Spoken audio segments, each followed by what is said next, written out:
Have you ever wondered if it's the right time to go all in on your dream business? My guest today knows that moment all too well. Today's guest is someone who turned a side hustle into a thriving full time business and built a movement along the way. I'm joined by Heather Mahoney, a branding and headshot photographer who empowers women to feel confident in front of the camera. Heather went from working as a nurse full time at the VA to taking a bold leap into entrepreneurship, and her story is full of honesty, courage, and inspiration. In this episode, we dive into the fear that almost kept Heather from chasing her dream and the moment she finally decided to go all in. Her Rising Together project that highlighted 50 incredible women and created a ripple effect of encouragement and collaboration. And why community and support are essential for any woman building a business. If you've ever wondered when is the right time to leap into your passion or how to build confidence in both yourself and your business, this episode is for you. I invite you to listen in. Welcome to the Main Street Success Stories podcast. I'm your host, Jennifer Koch. I've been a business owner for about 25 years, and now I'm a business coach. I actually turned my first business into a franchise and successfully sold it after owning and operating it for 20 years. I prioritize building a business while also building a life and love working with the creative entrepreneur. I mostly work with emerging business owners who desire growth. They are in their first 5 years of the journey and want a plan that's going to help them succeed for years to come. They're tired of not getting paid enough, feel stuck, and want more for their business and family. If you are a business owner and you're feeling stressed about how to attract more customers, you have a really good sales month, but then you look at your bank account and wonder where the money went. You look at your financial statements, but if you're being honest, you're not really sure what to do with the information. And you just tell yourself, if I work harder, it'll fix all my issues, only to feel exhausted and never see things improve. You're here because you want to build your business, but you also want to build a life that you love. I invite you to learn more about one of my 3 coaching programs designed to help you earn more and stress less. You can choose which option works best for you. Imagine this. You have a clear plan and momentum, and you're gaining more clients every week. Your revenue climbs by 20% or more. You save 5 hours a week because you know exactly where to show up. You're experiencing double-digit growth in your profits. People refer customers to your business because they understand exactly who you help and what you do. If this is you and you desire more, reach out, let's have a conversation, and you can click in the show notes below. Heather, welcome to today's episode. I'm so excited to have you on the podcast today. Hi, thank you so much for having me. I'm excited too. So Heather, give us a little sneak peek of what you do. Tell us what your business is and what you do. Yeah, I am a photographer. I am a branding and headshot photographer. My main focus is women in business. I empower them to feel confident and comfortable in front of the camera while delivering images that are stunning and breathtaking. Oh, I love that. And I've been the recipient of some of your stunning and breathtaking images. Thank you for making me look my best. And it's funny because, as a branding photographer, it's not something us business owners like raise our hand and say, oh, I can't wait to go have my photo shoot. Or I'm speaking for myself, I guess, because there's work behind it. We have to pick out the outfits. We have to make sure our hair and makeup looks good. And I love how you say you're really focused on helping people capture their confidence and just making it natural and not feel like we're these imposters trying to be these models. And where does that come from? Is that just your natural ability? That's a really good question. I think it might come from me being in that same situation. I've always wanted to be behind the camera and not in front of the camera because I either was unhappy with the way I looked or, just lack of confidence. And what I have found was that I was never in any of the pictures, with my family and the kids and things like that. And it just kind of broke my heart. And I'm like, I don't want that for anybody else. So I'm just very passionate about that. That's a great point. And it's probably because us moms are the ones that are always quick to grab the photo. Yeah. And, I'm always doing that, like with my husband and our grandkids and our kids. I'm taking these candid photos, but very few people do it in return. And you wonder if it's inherently part of our job. I feel like we're just good at seeing the moment and wanting to capture it. But you're right. We usually are the ones that are, oh, let me put me in the back row, or Yes. I don't want to be front and center. Yeah, I see that all the time when I'm doing group photos. If it's men and women in a group, whether it's families or it's business teams, a lot of the women are, oh well, somebody stand in front of me or you just hide me this way, and yeah, and that breaks my heart, and I I want to help women kind of overcome that. I mean, I think we have to overcome that a little bit inside. Um, you have to trust yourself, and of course you have to trust me as the photographer. Just it's yeah, I think it just cuz it comes down to confidence. Yeah, that's great. And I applaud you for helping us, giving us that warm, inviting space and just giving us that opportunity to shine, because we all need branding photography, no matter whatever type of business you own, you need photography. So Yeah. take me back a little bit of how you got into this. This has been a side business. You've been doing photography for about 10 years, right? Yeah. Yeah, that's correct. I started doing seniors and families. I think when my kids were in school, I just always was taking the sports pictures and things like that. And then when my daughter became a senior and I had to start shopping for my my own senior photographer, I'm like, well, wait a minute, I can do this. And then it just kind of caught on. Other moms were, oh, could you take, my son or my daughter's photos too? And it just kind of grew. Yeah, so over the 10 years, it just was kind of a side hustle. I would do it in the evenings and on the weekends, while I was also working as a nurse for the VA. So that was your full-time income, was you were a nurse with the VA. That's correct. Yeah. Okay. Yeah. Well, first of all, thank you for being the go-to mom who's willing to take the photos, because there was always one of those in the bleachers with me, and boy, did I Yes. appreciate you. Yes. I know exactly what you mean.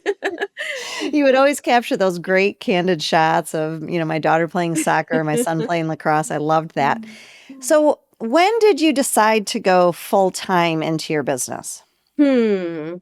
Well, yeah. So I had been probably over the last couple years, I kept saying, I really enjoy this and I would love to be able to do this to full time. And it just never really felt realistic, I guess. Um, and then I kind of had the push of, well, I was losing my job. So I working for the VA, the last 2 years of that career, I was working from home. And when President Trump put in the order for all federal employees to start working back in the office, that was me.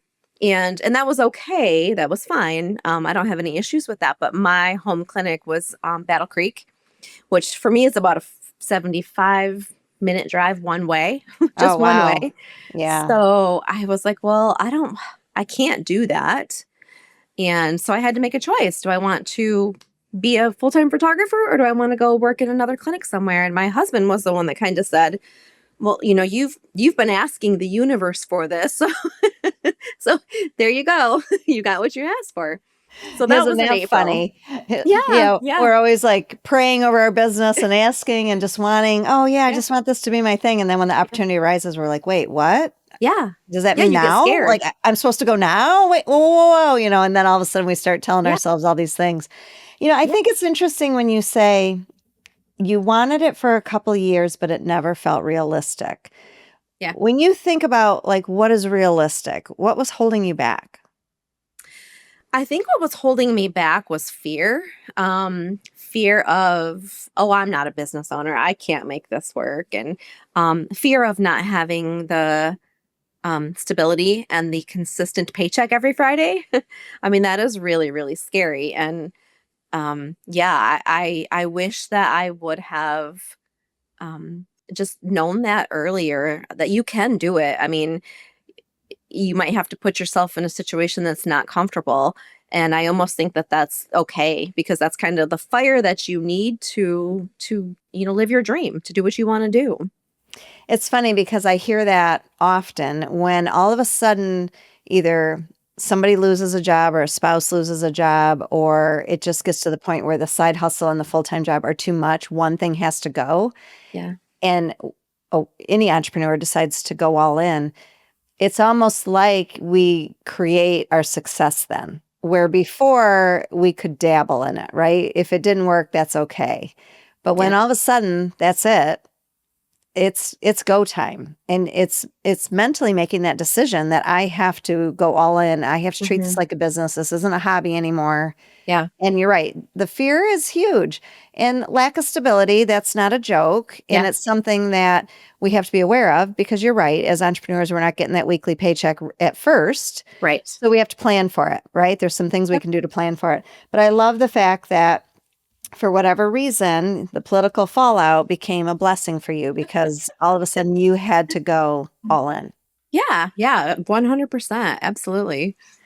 So one thing I loved and kind of how you and I met was through a group called Build Up Women and it's local women, entrepreneurs. And you were very, very passionate about supporting women business owners, not only because your heart for making people feel confident and comfortable in front of the camera, but also just like, we're not in competition with each other. Let's support each other. We need more of that.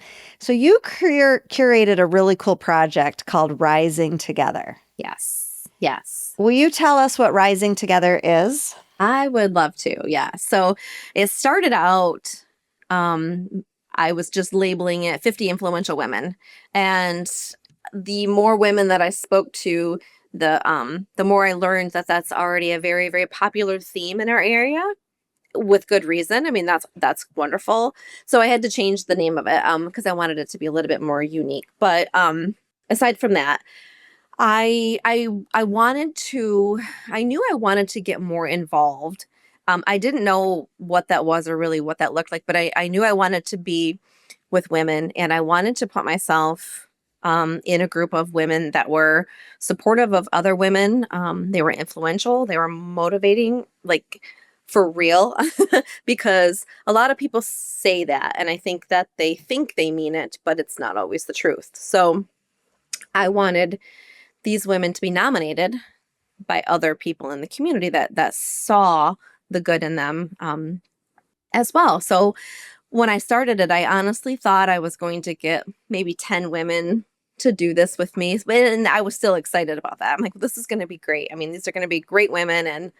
And yeah, it was overwhelming in a really good way. I had almost 100 nominations. Uh, Wow, 100 yeah, nominations? That's yes, yes. awesome. And people were nominating on social media? Yeah, I posted it on the build up women GR group that we met in, and it just it exploded. The women, and there were some men that nominated women too. Was just incredible. Yeah, it was super emotional. I didn't expect it. Well, there's so much I love about that. I love the fact that women in our community were excited to do that for other women. Mhm. And that, Yes. here you were thinking, I'll be happy if I get 10 and you get 100. Yeah. And just the impact, the positivity you brought to social media during that time. Because how Oh. fun. And I remember being a part of it and seeing people tagging other people and talking about how that person helped them or influenced them. And it really was just really rewarding to read. And I Hmm. think it came at a time too when we were in a season, we've been Yeah. this whole year, we've been in a season, a little bit of a negativity when it comes to what we're reading and seeing on social Yeah. media. So I really appreciated that fun, bright light that you brought Yeah. to Thank you. our local socials. Okay, so you got 100 nominations and you had to narrow it down to Yeah. 50? Yeah. Yeah. Which was really interesting because there wasn't a lot that I had to do in regards of um, weeding people out, if that makes sense. Because um, a lot of the women, some of them were really excited about it, and then some were not, and the ones that were not were a little bit skeptical. Um, so some people just they were afraid, I think, to get involved. Um, So that made it kind of easy for me there. I was really looking for women, like I said before, that were supportive of other women and were, truly in their heart wanted to lift other women up and see them do good and succeed. And I could feel that, I would have phone conversations with these women, and you could feel it. I mean, there were, I think almost every person that I got off the phone with of the 50 women touched me in some way. They motivated me, they taught me something, or they encouraged me. And there were times I got off the phone in tears. I mean, it was just in good tears. It was really, really, really awesome.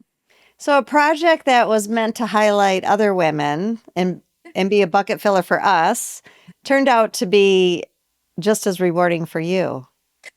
Probably more, to be Oh, honest. I I'm love so that. grateful. Yeah, the whole project has been just incredible. Words can't even describe how it has touched me on such a personal level.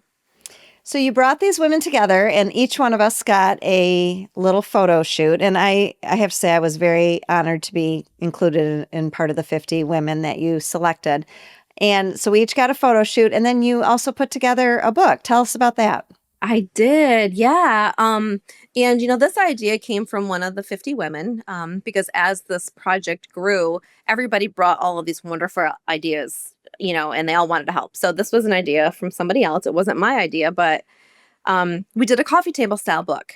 So each woman had their picture, their photo featured in the book, along with a bio talking about either their passion or their business, or if it, maybe it was a nonprofit that they were running, something like that. Yeah, and that was so much fun. I loved it. Um, I've had everybody sign their page in my book. Well, I love my book. Here's a copy of it. And it was just so well done. And it's all these awesome pictures of everybody in here and a little bio about everyone. Yeah. So, really cool. Well, then you took it another step further and you had a gala, if you will. Take Mm. us through that. What made you decide that just having the book and having the photos on social, that you needed to also bring all these women together? Yeah, I felt like everybody needed to meet everybody.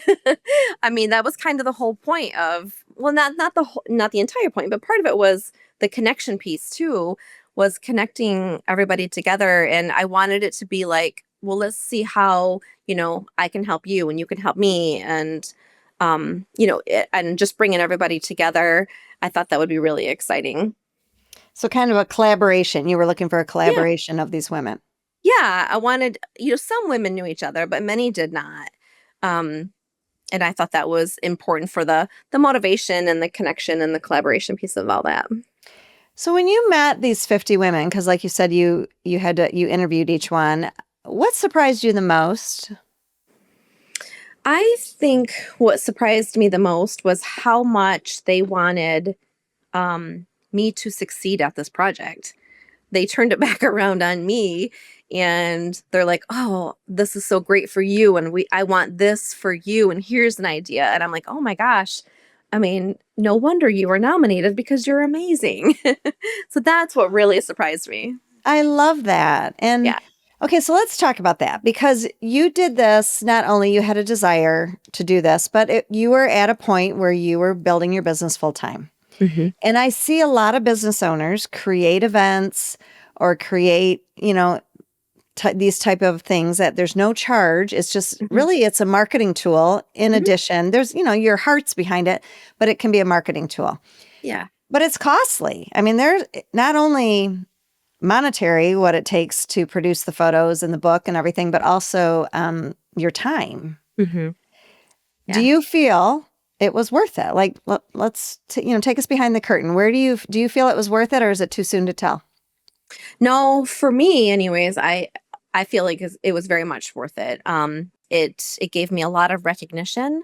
I was able to be on. I was on Fox 17. I was on 8 West. I was on the Shelley Irwin show, and now I'm sitting here speaking with you. So, yeah, it's been it's given me a lot of recognition. It's And absolutely worth it. And that's awesome because now we're getting more eyes on your business and you're showing your heart of your business. And so now people are, obviously going to be hiring you for their branding. So Yes. that is so cool to hear. Let me ask you this about the 50 women. Did you feel there was a common thread about each one of these women and their businesses? Yeah, I think again the common thread, it just goes right back to, supporting other women, and truly meaning it. When they say they want to support you, that's definitely the commonality I was seeing. Oh, I love that. Yeah. Awesome, awesome. Okay, so this spring you went all in on your business. Any regrets? How's it going? No, it's going wonderful. The only regret that I would have is that I didn't do it earlier when I said I was going to do it a couple of years ago. But there's a part of me too that feels like, well, maybe I'm in a different place. I'm a little bit older, so maybe I'm in a little bit of a different place. And I handled it better than maybe I could have a couple years ago. So maybe that's why it happened that way. Yeah, that's so true. Yeah. And, there's a lot of women out there growing side hustles and, they do it for Yeah. a creative outlet or they do it because they just have a passion for something. What would you tell them if they're you 2 years ago? So they're sitting here today and they're kind of where you were a couple years ago, where you're hemming and hawing, and even people around you in your closest circle are saying, go for it, go for it. Mm-hmm. Do you feel like there's any strategy to kind of prepare yourself for it? Or do you just have to trust your gut and jump in? I think you have to trust your gut. It's funny because I do have this conversation with a couple of my close friends, and I think that you can't let the fear take over you, because if you do, it will never happen. You will never take that leap if you just let fear control you. I think that's the biggest part. And one that I hear often, fear drives a lot of our non-decisions. And, a non-decision is a decision. Yep. And you really need to surround yourself with people that will say to you, here's what I've seen, or here's what you can do, or here's how you can prepare. And Yeah. also just be in the trenches with you. Don't you agree? I totally agree. In fact, I have a couple of friends right now that are kind of teetering on um, following their dream, if you will. And the one thing that I have encouraged them to do is put themselves in positions, or, in situations with other women that have the desire to see you succeed as well. Come to some of the networking groups that I go to. Just just the environment makes a real big difference. It really does. And look for a woman in your Rising Together book, Yeah, because these me too. women, these women want others to succeed. They do. So Heather, what's next for you? You tell us a little bit about your ideal client, how they can find you, and Yeah. what is next for you. Yeah, so my ideal client is, branding and headshots. Everybody needs an updated headshot. Um, I I can help you feel comfortable and confident in front of the camera, I promise. And I think what's next for me, well, I just moved into a new studio actually. I just signed the lease on that this morning, so I will be moving into a new studio. It's on Broadmoor. So watch for that. Wow! Yeah. Yes. Yeah. Congratulations. Big, bold Thank move. you. I love it. Thank you. And there will be a Rising Together 2026. So be on the lookout for that as well. There will. Oh, I'm excited. Yeah. Well, Yeah. thank you for sharing the Yeah. behind the scenes story of what it takes to jump in, to go all in. And I love how you were so creative and curated this really cool project that helped you, Thank you. like you said, got you on local news. It really helped you kind of catapult your business. So I hope somebody listening takes that and, Yes. kind of leans in on that and can come up with their own type of an Yeah. event or something that Yeah. can help them also with their business. And I will be sure to put your website in the show notes. And Yeah. I just really I appreciate you for coming on today and just sharing your story. Thank you so much for having me. And honestly, if anybody else out there has any further questions, please don't hesitate to reach out to me. I'd love to help. You should be in the book. We need someone to take photos of you. I can bring my iPhone for 2026, but that's about as good as I can get. But we got to make No, sure you're no. in the next book. Thank you so much. Thanks, Heather. Bye-bye. Bye-bye. Thank you so much for listening today. Heather's story is such a powerful reminder that fear will either hold you back or it will push you forward. Here's the truth. Fear doesn't go away. But when you face it with clarity, strategy, and support, it stops being the driver and becomes the fuel. That's exactly what we work on inside the Earn More, Stress Less Business Accelerator. Building confidence, systems, and profitability to help you stop guessing and start growing. If you're ready to overcome fear and finally step fully into your profitable business, check out the show notes below to learn more about this business membership. Until next time, keep growing, and could you please share this episode with somebody who needs to hear how to overcome fear today? Thanks for listening.